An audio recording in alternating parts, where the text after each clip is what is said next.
એવા દેવ છે જેમની ઉપાસના સાકાર અને નિરાકાર બંને રૂપમાં કરવામાં આવે છે અને શિવ પૂજનમાં વિશેષ મહત્વ છે શિવલિંગનું, જેના દર્શન માત્ર દુઃખારક બની રહે છે અને તમામ વિકારોનો નાશ કરે છે।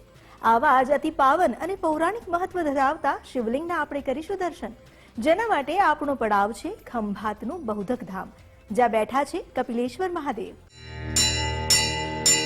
ॐ त्र्यम्बकं यजामहे सुगन्धिं पुष्टिवर्धनम् उर्वारुकमेव बन्धनान् मृत्योर्मुक्षेयमामृतात्। ॐ त्र्यम्बकं यजामहे सुगन्धिं पुष्टिवर्धनम् उर्वारुकमेव बन्धनान् मृत्योर्मुक्षेयमामृतात्। ॐ त्र्यम्बकं यजामहे सुगन्धिं पुष्टिवर्धनम् उर्वारुकमेव बन्धनान् मृत्योर्मुक्षेयमामृतात्। ખંભાતની જાહોજહાલીનો ઇતિહાસ પ્રાચીન છે। કહેવાય છે 1500 વર્ષ પહેલાથી ખંભાત શહેર હયાત હતું। ખંભાતમાં અનેક પ્રાચીન સ્થળોના પ્રમાણ આજે પણ મળી આવે છે। ખંભાત શહેર સહિત આસપાસના વિસ્તારમાં અનેક એવા સ્થળો છે જેની સાથે લોકોની અતૂટ શ્રદ્ધા જોડાયેલી છે, જે ત્રંબાવટી નગરીનો ઉલ્લેખ માં આદ્ય શક્તિની આરતીમાં થાય છે। તે ત્રંબાવટી નગરી જ છે આજનું ખંભાત।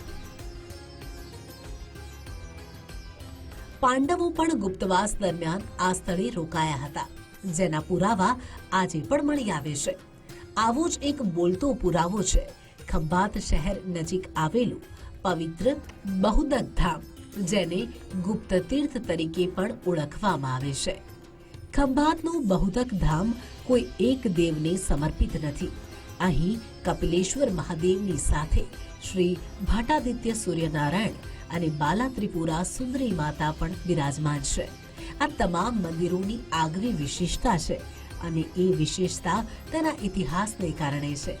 અહીં મહાદેવના શિવલિંગની સ્થાપના ભગવાન વિષ્ણુના અવતાર એવા કપિલ મુનિએ કરી હોવાનું સ્કંદ પુરાણમાં ઉલ્લેખ છે। તો નારદજીએ સૂર્યનારાયણને પ્રસન્ન કરી અહીં સ્થાપિત કર્યાનું કહેવાય છે, જેનું પ્રમાણ આપે છે અહીંનો બહુદક કુંડ। કહેવાય છે કે નારદજીએ આ સ્થળે સૂર્યનારાયણની 100 વર્ષ છંદોના વિશુદ્ધ જાપ કર્યા। આ મંદિર બહુ પૌરાણિક મંદિર છે, પાંડવો વખતેનું મંદિર છે, ખાસું જૂનું। અને અહીં આગળ કપિલ મુનિનો આશ્રમ હતો। તે કપિલ મુનિએ આગળ તપસ્યા કરીને ભગવાનને પ્રસન્ન કરીને વરદાન રૂપે આગળ શિવલિંગ સ્થાપિત કર્યું હતું। ભાવિક ભક્તો ઘણા બધા અહીંયા આવે છે અને લોકો દૂર દૂરથી અહીંયા આવે છે અને એમની મનોકામના પણ પૂર્ણ થાય છે બધે। મંદિર પરિસરમાં બાજુમાં બીજું એક સૂર્યનારાયણનું ભગવાન છે, સૂર્યનારાયણનું મંદિર છે, તે જે નારદ મુનિએ તપસ્યા કરીને એમને પ્રસન્ન કરીને 16 કળાની એક કળા મૂકી છે અને એનું પણ ઘણું મહત્વ છે। એ મહાસુદ સાતમને દિવસે એમનો યજ્ઞ ને એવું થાય છે અને એનું પણ ઘણું મહત્વ છે એમ। અને એમાં બાજુમાં કુંડ પણ આવ્યો છે, જે કુંડમાં દર્શન કરવાથી, સ્નાન કરવાથી ઘણી તકલીફો અને ઘણા તમારા કામ દૂર થાય છે, આપણે કામ થાય છે। અને એની બાજુમાં બાલા ત્રિપુરા સુંદરી માતાનું મંદિર છે, જે આપણે આરતીમાં આવ્યો છે, એ ત્રિપુરા માતાનું મંદિર છે। એ પણ ઘણું પૌરાણિક છે, પાંડવ વખતેનું મંદિર છે। પરિસરમાં શિવસુત ગણપતિજી પણ બિરાજમાન છે, રિદ્ધિ સિદ્ધિ અને મૂષકરાજ સાથે। માન્યતા છે કે ખંભાતની ધર્મનગરીમાં ગુપ્તવાસ દરમિયાન પાંડવોએ શરણ લીધી હતી અને આ સ્થાને જ તેઓ શિવજીની પૂજા કરતા। અહીં એક ભોયરું પણ છે, જે પાંડવકાલીન હોવાનું કહેવાય છે। આ પાંડવકાલીન આ મંદિરમાં હજુ પણ પૂજા અર્ચના અને યજ્ઞ હવન આદિની પ્રથા ચાલી રહી છે।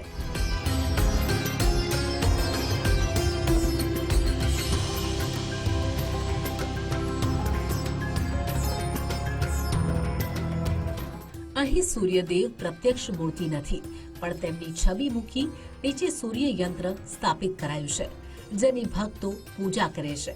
સાથે અહીં દેવી ત્રિપુરા સુંદરીના ગર્ભગૃહમાં આરસનું એક શ્રી યંત્ર સ્થાપિત કરાયું છે.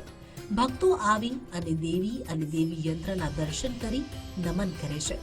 ભાવિકો કહે છે કે બહુદક વિસ્તારમાં જુદા જુદા 12 જેટલા શિવલિંગો આવેલા છે.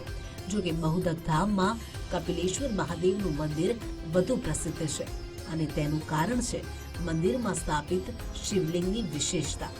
દેશભરમાં કદાચ ક્યાંય નહીં હોય એવું અલભ્ય શિવલિંગ અહીં સ્થાપિત છે. આ શિવલિંગ અહીં કમળ પર બિરાજમાન છે. માન્યતા છે આ શિવલિંગની પૂજા કરવાથી સુખ વૈભવ મળે છે.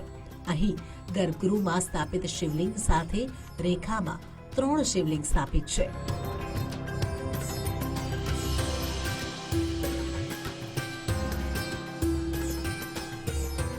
આ અલૌકિક સ્થાનનો મહિમા ભક્તોને મન અપરંપાર છે.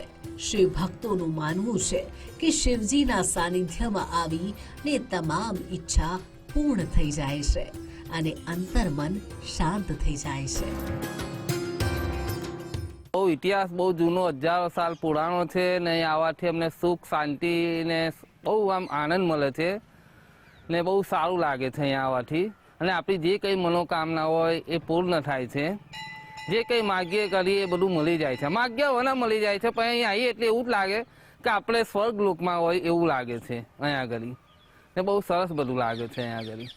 કોઈ બી દુઃખ પડે ને ઘરમાં અશાંત જેવું વાતાવરણ થઈને તમે અહીંયા આવીને મનોકામના કરો ને તો આપણી મનોકામના જરૂર અહીંયા પૂર્ણ જ થઈ જાય છે. કોઈ બી દુઃખ હોય ને અહીંયા તમે આવો, તમારો ક્રોધ આવી ગયો હોય ને તમે અહીંયા આવો આ જગ્યા ભૂમિ પર એટલે તમે એકદમ શાંત વિચારના સારા વિચારો આવે છે. ને અહીંયા આવવાથી માણસનું મન આત્મા ને બધું જ પવિત્ર થાય છે.